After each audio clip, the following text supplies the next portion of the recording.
sending out the meeting invite, but are you a fan of maybe giving them some things to think about pre-meeting, you know, or are you just kind of organically going into it?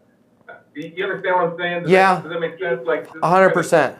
So me personally, and if anybody else has evidence the other way, please share it. But I try to not, and maybe it's because I wasn't the biggest fan of traditional school, I try to not give them homework before the meeting, right? Okay. I try to not say, here's this and let me send you, because what I found is that, number one, okay, a lot of times when they do that, they put connections together that aren't there, and all of a sudden they'll cancel my meeting and they'll be like, you know, we went through your stuff and it doesn't seem to be a fit with us. Or the other outcome is I'll go to start the meeting and they'll go, you know, I think we should reschedule this because we didn't have time to do the thing that you had said to look at this or read that.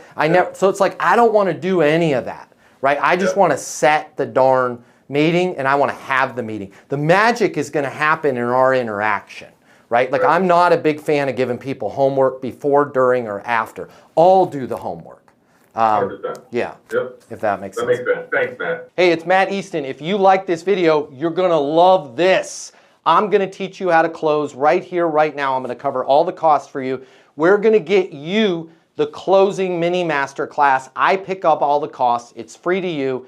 I'll cover the $299. Click the link in my bio. You're going to get access to the class. It's going to show you how to close anyone, anytime, without being pushy or manipulative. Your life is about to change.